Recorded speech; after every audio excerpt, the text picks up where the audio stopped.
Avant de commencer cette vidéo, je vous invite à vous abonner à la chaîne et à laisser vos impressions dans les commentaires.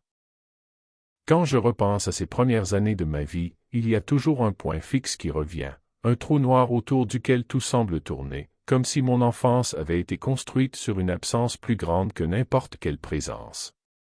Mon père, ou plutôt l'ombre de ce qu'il aurait dû être, a quitté notre maison sans un regard vers l'arrière, sans une explication, sans même la maladresse d'une promesse arrachée. Je n'avais que 8 ans, trop jeune pour comprendre ce que cela signifiait réellement, mais assez conscient pour sentir l'arrachement. Ce jour-là, quelque chose s'est fissuré en moi, une fissure si fine qu'on pourrait croire qu'elle a disparu avec le temps, mais elle a continué de s'étendre, silencieusement, comme une ligne de fracture sous une surface tranquille. Ma mère, elle, a fait ce qu'elle a pu, tentant de garder la maison debout malgré la tempête intérieure qui la ravageait à chaque nuit silencieuse. Elle pensait me protéger, mais les enfants comprennent toujours plus qu'on ne le croit, et je voyais dans ses gestes une fatigue qui ne venait pas seulement des factures, des repas à préparer ou des vêtements à repasser. C'était la fatigue de se sentir trahi, la fatigue de porter seule une charge qui aurait dû être partagée. C'est dans cette ambiance étouffée, saturée de non-dits et de résignation, que j'ai grandi, avec la sensation permanente qu'il manquait quelque chose que je n'aurais jamais. Les années suivantes se sont déroulées comme dans un tunnel. Je me rappelle vaguement les anniversaires où une chaise restait vide à la table, les fins d'année scolaires où je voyais les autres enfants courir vers leur père pour leur montrer leur bulletin, tandis que je rentrais seul, les doigts serrés autour de ma feuille de notes. Je me rappelle surtout cette jalousie sourde, presque honteuse, envers ceux qui avaient ce que je n'aurais jamais. Cette jalousie s'est transformée avec le temps en détermination, puis en amertume. Je voulais croire que son absence finirait par s'effacer, qu'un jour je me réveillerais sans ressentir cette pointe dans la poitrine, mais chaque progrès, chaque réussite, chaque échec même, portait l'empreinte d'un manque. Ma mère m'encourageait à avancer, à me concentrer sur mes études, à construire une vie qui serait mienne, mais je voyais bien qu'elle aussi avait du mal à admettre que celui qu'elle avait aimé était parti sans jamais se retourner. Avec les années, je me suis construit autour de cette fracture, comme un arbre qui pousse malgré la tempête, tordu mais tenace. Puis, la vie a suivi son cours. J'ai quitté la maison à 18 ans, avec la volonté féroce de me prouver que je pouvais être quelqu'un sans l'aide de personne. J'ai travaillé, étudié, échoué, recommencé, appris à me débrouiller seul, presque avec orgueil.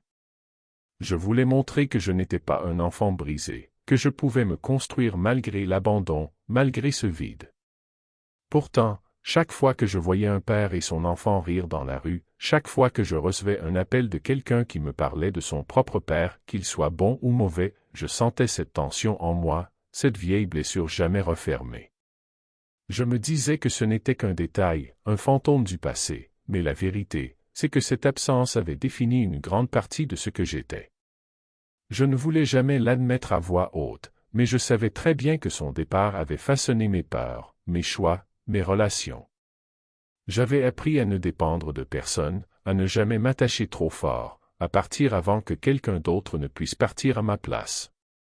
20 ans ont passé ainsi, 20 ans de silence, 20 ans durant lesquels l'image de mon père s'est figée en une silhouette floue, presque irréelle.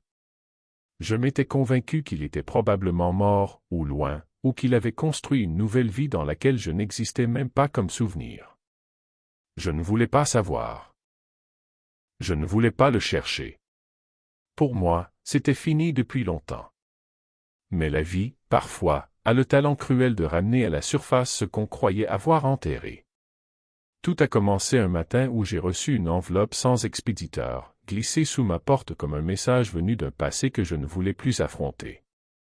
À l'intérieur, il y avait simplement une feuille, une seule, avec une écriture que je ne reconnaissais pas, m'informant que mon père était gravement malade, hospitalisé dans une petite ville à 2 heures de route.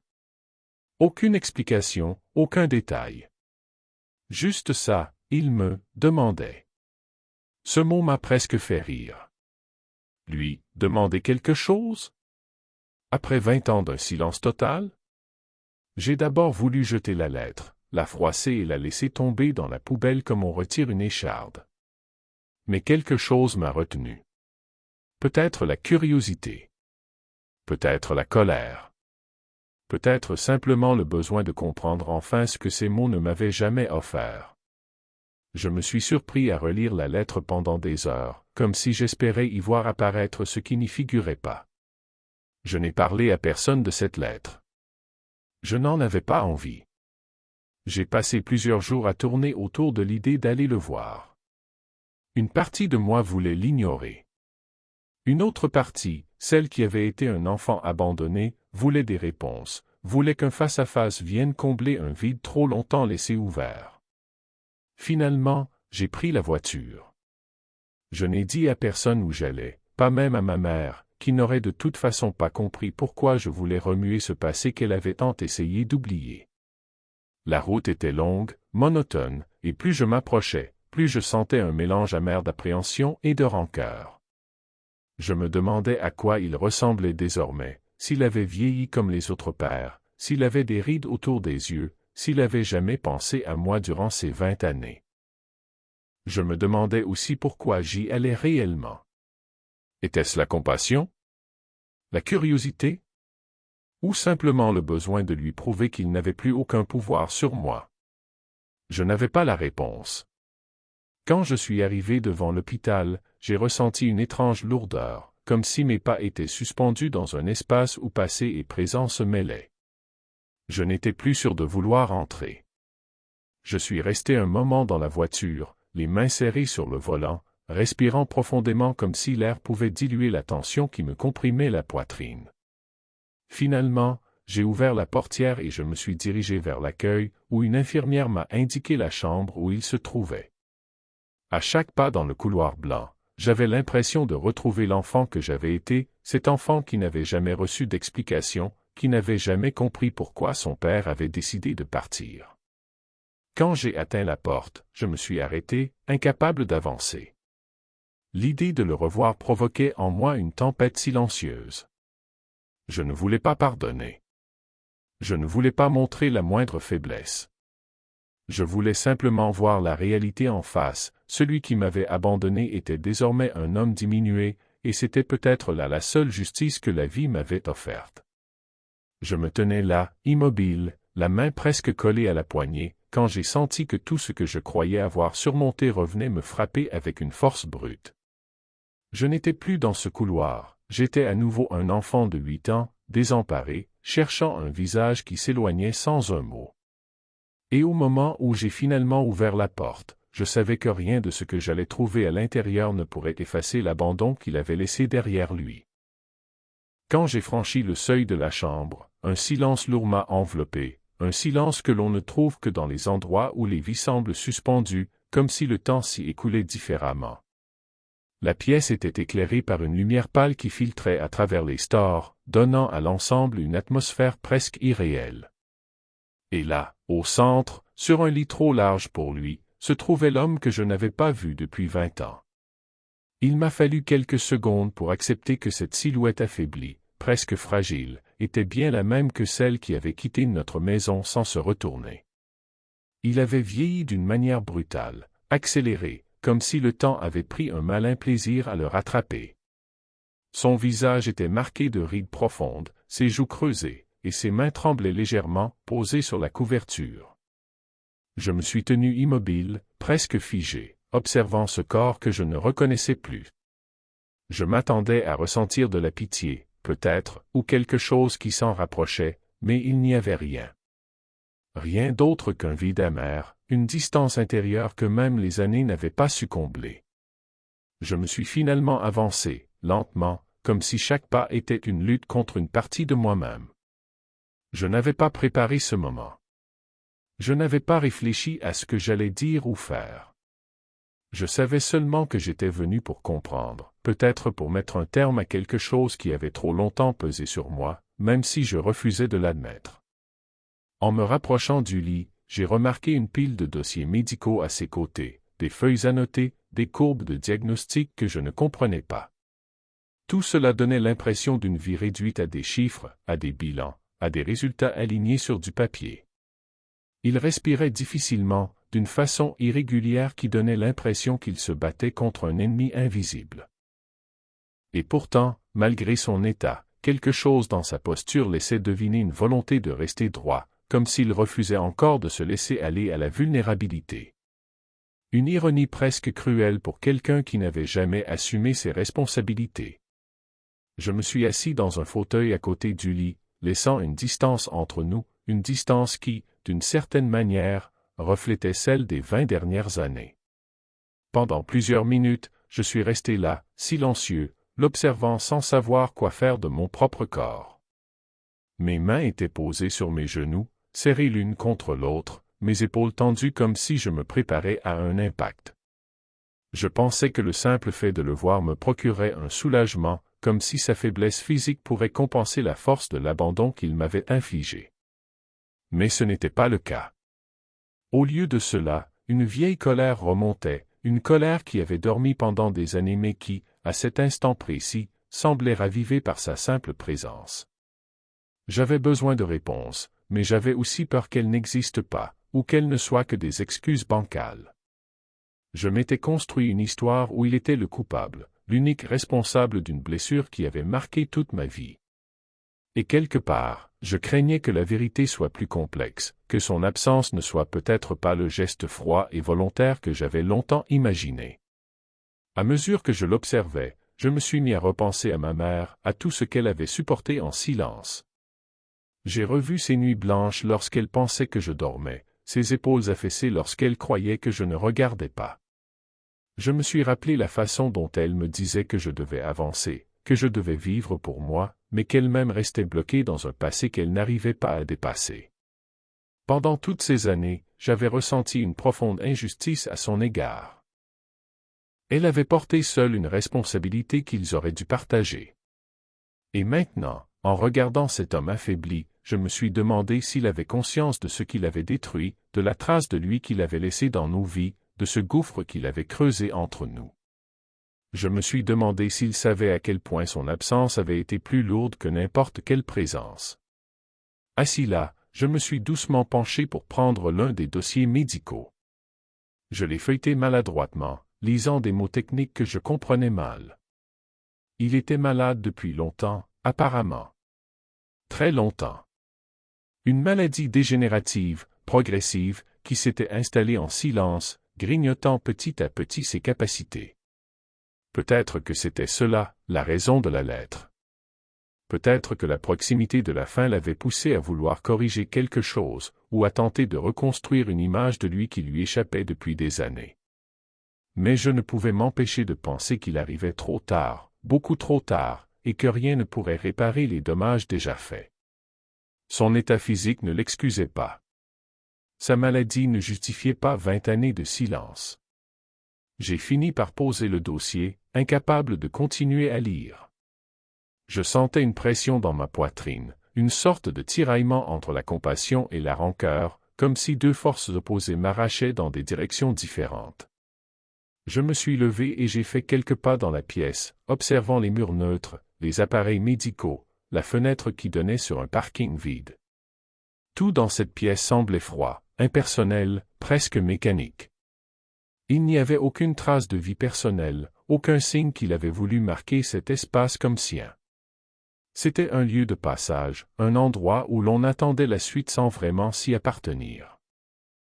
Et l'ironie ne m'échappait pas, sa vie entière semblait être devenue une succession d'endroits où il ne restait jamais trop longtemps, de liens qu'il n'avait jamais entretenus, d'attaches qu'il avait refusées. En revenant vers lui, j'ai senti une fatigue étrange m'envahir, une fatigue émotionnelle profonde. Je me suis rassis, et cette fois, j'ai posé mes mains sur les accoudoirs, me forçant à rester droit, à ne pas laisser mes pensées m'échapper. Je n'étais pas venu pour fuir à nouveau. J'étais venu pour regarder la vérité en face, aussi désagréable soit-elle. Je me suis alors demandé ce que je ressentirais s'il venait à mourir. Est-ce que cela me soulagerait? Est-ce que cela mettrait un point final à cette histoire? Ou bien cela ouvrirait-il une nouvelle blessure, faite de questions sans réponse? Je n'en savais rien. Ce que je savais, en revanche, c'est que je ne voulais pas repartir de cette chambre sans avoir confronté ce passé, sans avoir au moins tenté de comprendre ce qui s'était réellement passé. Je me suis alors penché légèrement en avant, regardant son visage, observant les traits qui, malgré les années, portaient encore quelque chose de familier, un écho lointain de celui qu'il avait été dans mes souvenirs d'enfant. Et c'est à ce moment-là que j'ai remarqué une photo posée sur la petite table près du lit, presque dissimulée sous un tas de papier. Une vieille photo, jaunie, représentant un garçon d'environ 8 ans, souriant timidement. Moi. C'était moi, un moi que je croyais effacé de sa mémoire. La vision de cette photo m'a presque paralysé. Pendant un instant, j'ai eu l'impression de perdre l'équilibre. Cette photo prouvait qu'il m'avait gardé près de lui d'une manière que je n'aurais jamais imaginée. Et cela, paradoxalement, m'a encore plus irrité. Pourquoi garder une image qu'il avait lui-même contribué à détruire? Pourquoi conserver un souvenir d'une vie qu'il avait abandonnée sans un mot? Je ne sais pas combien de temps je suis resté à fixer cette photo. Les souvenirs d'enfance défilaient à nouveau dans ma tête, mais ils étaient mêlés d'une confusion nouvelle. S'il avait gardé cette image, alors peut-être que son départ avait un sens que je n'avais jamais envisagé. Ou peut-être que c'était simplement un acte sans importance, une relique oubliée dans un tiroir qu'il n'avait ouverte qu'en se retrouvant face à sa fin. Je n'en savais rien. Et le fait de ne pas savoir m'agaçait profondément. J'avais besoin de comprendre. J'avais besoin de savoir si je n'avais été pour lui qu'un fragment de vie, un souvenir nostalgique, ou quelque chose qu'il avait réellement regretté. La présence de cette photo faisait ressortir en moi une avalanche de questions que je n'étais pas prêt à affronter. Je suis resté dans cette chambre plusieurs heures, sans vraiment m'en rendre compte, absorbé dans un mélange d'observation, de réflexion et de lutte intérieure. Par moments, je me perdais dans mes pensées, revivant des scènes du passé, réévaluant des événements à la lumière de cette image trouvée. À d'autres moments, je me recentrais sur le présent, sur cet homme affaibli qui respirait difficilement devant moi. Je me suis surpris à remarquer de petits détails, des choses que je n'aurais jamais imaginé observer un jour, la manière dont sa poitrine se soulevait à peine, la façon dont ses doigts se crispaient parfois, les petites cicatrices sur ses bras, témoins de traitements successifs. À mesure que le temps passait, un sentiment étrange s'est installé en moi, un mélange de distance et de proximité, comme si une partie de moi tentait de se rapprocher tandis que l'autre bâtissait des murs plus hauts encore. Le soleil a commencé à baisser à l'horizon, projetant une lumière orangée dans la chambre. Les ombres s'allongeaient, rendant l'atmosphère encore plus mélancolique. Je savais que je ne voulais pas passer la nuit ici. Pas parce que j'en avais peur, mais parce que je sentais que j'avais besoin de temps, de recul, pour absorber ce que j'avais découvert. Je me suis levé, jetant un dernier regard vers lui, vers la photo, vers tout ce que cette journée représentait. J'ai ressenti une sorte de vertige intérieur, comme si je venais de rouvrir une porte que j'avais juré de garder fermée. J'ai quitté la chambre en silence, refermant doucement la porte derrière moi, sans un bruit. Le couloir m'a semblé encore plus long qu'à l'arrivée, et mes pas résonnaient comme s'ils appartenaient à quelqu'un d'autre. En sortant de l'hôpital, l'air frais du soir m'a frappé de plein fouet, me ramenant brutalement à la réalité. J'avais l'impression d'avoir vécu une journée entière en apnée, et maintenant seulement je pouvais respirer. Je me suis dirigé vers ma voiture mais je ne suis pas monté tout de suite. Je me suis appuyé contre la portière, les yeux fermés, essayant de remettre de l'ordre dans mes pensées. J'avais cru être prêt à affronter ce moment, mais je me trompais. Ce que j'avais vu, ce que j'avais ressenti, m'avait déstabilisé bien plus que je ne voulais l'admettre. Je savais que je devrais revenir. Je savais que cette histoire n'était pas terminée. Mais je savais aussi que rien, absolument rien, ne m'obligerait à pardonner. Quand je suis rentré chez moi ce soir-là, je me suis senti plus lourd que jamais, comme si les kilomètres parcourus ne représentaient rien en comparaison du poids que je ramenais avec moi. J'avais cru qu'en le voyant, en affrontant enfin l'homme qui avait quitté ma vie, quelque chose se libérait en moi, que je pourrais refermer une porte trop longtemps entr'ouverte. Pourtant, c'était tout le contraire. J'avais l'impression d'avoir entr'ouvert une blessure que je m'étais habitué à porter, et le simple fait de la regarder à nouveau me brûlait. Toute la nuit, je suis resté éveillé, tournant et retournant les images de la journée dans ma tête, sa silhouette fragile sur le lit, la photo jaunie, les dossiers médicaux. Je revoyais ce garçon souriant sur l'image qu'il avait gardée, et je me demandais depuis quand elle était là, depuis quand il la regardait, depuis quand il prétendait me garder d'une manière que je n'avais jamais connue. Les heures passaient, et je ne parvenais pas à trouver le sommeil. Je sentais une agitation intérieure, comme si une partie de moi voulait comprendre, tandis que l'autre résistait encore, refusant d'admettre qu'il y avait quelque chose à comprendre. Pendant toutes ces années, j'avais nourri une histoire simple, il était parti parce qu'il l'avait voulu. Un adulte avait fui ses responsabilités. Un père avait abandonné son enfant. C'était une version nette, tranchée, facile à porter même si elle faisait mal. Mais ce que j'avais découvert à l'hôpital la compliquait soudainement. Sa maladie, la photo, la lettre envoyée à la dernière heure. Tout cela remettait en question une partie du récit que j'avais construit pour survivre. Et je détestais cette complexité. Je détestais l'idée qu'il puisse exister une raison, un contexte, un morceau de vérité qui ne rendait pas son geste moins destructeur, mais qui m'empêchait de le détester avec le même aplomb. Au petit matin, alors que les premières lueurs filtraient à travers les rideaux, j'ai compris que je devrais y retourner. Pas pour lui, pas pour offrir une quelconque clémence, mais pour moi. Pour ne pas laisser cette histoire en suspens une seconde fois. Je me suis fait un café que je n'ai pas bu, j'ai enfilé un manteau que je n'ai pas senti sur mes épaules, et j'ai quitté la maison presque machinalement. La route semblait différente cette fois, plus lourde, moins abstraite. Je connaissais maintenant la destination non seulement physiquement, mais émotionnellement. J'allais me confronter à quelque chose que je ne pouvais plus fuir, même si je le voulais encore. À mon arrivée à l'hôpital, j'ai remarqué que la lumière du lieu me semblait moins agressive que la veille, peut-être parce que je savais déjà ce qui m'attendait. Le couloir paraissait plus étroit, comme si les murs eux-mêmes se refermaient sur une vérité que je ne voulais pas affronter. Arrivé devant sa porte, je me suis arrêté un moment. J'ai posé ma main sur la poignée, mais je ne l'ai pas immédiatement abaissée. J'essayais de comprendre ce que je venais chercher réellement, une explication? Une justification? Un aveu? Peut-être rien de tout cela.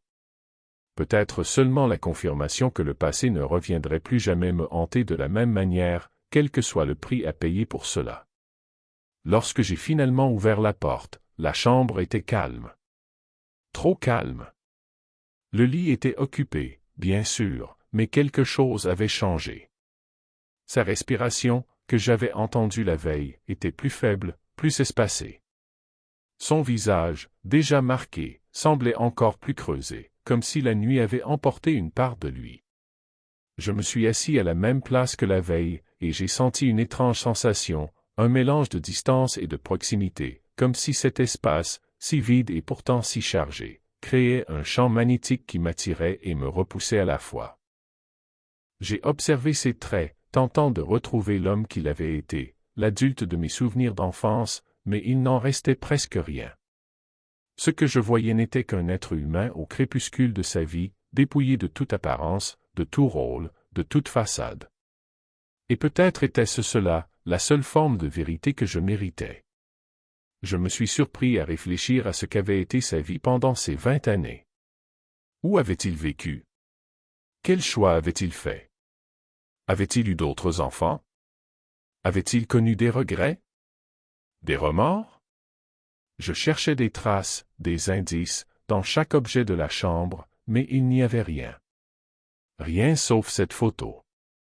Cette photo qui semblait, désormais, presque déplacée, comme un souvenir incongru dans un espace où plus rien n'avait de sens. Je l'ai prise dans ma main, la regardant encore, longuement, tentant de comprendre ce que cette image représentait pour lui. Était-ce une preuve qu'il avait pensé à moi? Ou était-ce simplement un vestige d'un passé trop difficile à jeter? Je n'en savais rien, et le fait de ne pas savoir me déchirait. Alors j'ai fait quelque chose que je n'aurais jamais pensé faire. J'ai laissé cette photo retomber doucement sur la table, j'ai pris une grande respiration, et j'ai commencé à me raconter en silence. Pas pour lui. Pour moi. Je me suis rappelé ces années d'absence, les anniversaires passés en imaginant qu'il reviendrait, les questions sans réponse, les nuits à essayer de comprendre ce qui n'allait pas chez moi pour qu'un père puisse partir ainsi. Je me suis rappelé ma mère, son courage et sa douleur, sa manière d'essayer de réparer ce que quelqu'un d'autre avait brisé. Je revoyais mes réussites et mes échecs, les chemins que j'avais empruntés pour devenir quelqu'un malgré l'ombre laissée derrière moi. Et en revisitant tout cela intérieurement, je me suis rendu compte que sa présence dans cette chambre, aussi tardive soit-elle, n'effaçait rien. Rien de ce qu'il avait provoqué. Rien de ce que j'avais dû lutter pour reconstruire. À un moment, j'ai remarqué que sa respiration changeait encore. Plus lente. Plus irrégulière. J'ai compris que la fin était proche.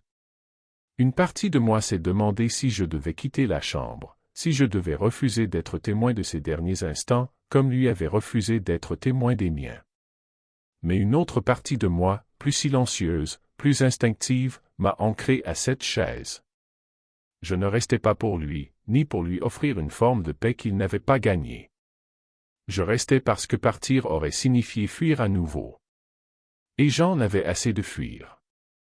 Les minutes se sont étirées, lentes, lourdes, rythmées par un souffle de plus en plus fragile. Je sentais quelque chose se tendre en moi, une corde invisible qui vibrait à l'approche d'un moment inévitable. Et puis, sans bruit, sans drame, sans geste, sa respiration s'est arrêtée. Simplement. Comme si l'air avait décidé de ne plus revenir. J'ai attendu quelques secondes, peut-être une minute, je ne sais pas. Le silence dans la pièce était total, presque assourdissant. Ce silence m'a frappé d'une manière que je ne m'attendais pas. Il ne portait pas le poids du deuil, ni celui de la tristesse. Il portait autre chose, une sensation de faim, brute, simple, définitive. Je me suis levé lentement. J'ai regardé ce corps sans vie, et je n'ai ressenti aucun apaisement. Aucune libération. Juste une forme d'épuisement profond, comme si ce moment, que j'attendais sans le savoir depuis 20 ans, laissait derrière lui un sol que je ne savais plus comment traverser. Je me suis approché de la table de chevet, j'ai repris la photo, et j'ai hésité. Pendant quelques secondes, j'ai tenté de comprendre ce que représentait désormais cette image, un vestige de mon enfance, un lien que je n'avais pas choisi, ou simplement une trace témoin d'un homme qui n'avait jamais su être un père. Finalement, j'ai glissé la photo dans ma poche. Pas comme un souvenir. Pas comme un pardon.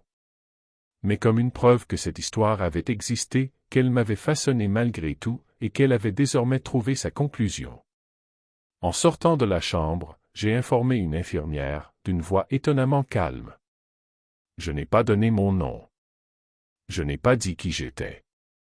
Je voulais que cette histoire ne soit plus entre nous, que la vie continue sans que je porte encore le poids d'un rôle que je n'avais jamais demandé. Le couloir semblait plus clair que la veille, comme si l'air y circulait différemment. À chaque pas, je sentais une fatigue nouvelle, mais aussi une étrange sensation de stabilité. Non pas une paix, non pas une réconciliation intérieure, je n'en voulais pas, je ne la cherchais pas, mais simplement une certitude, c'était terminé. Quand je suis sorti de l'hôpital, le monde semblait identique, mais je savais que quelque chose avait changé en moi. Pas quelque chose de lumineux ou de libérateur. Plutôt une sorte de réorganisation silencieuse. Pendant 20 ans, l'absence avait été un point fixe dans ma vie. Maintenant, elle prenait une autre forme. Non pas celle d'une plaie ouverte, mais celle d'une cicatrice définitive.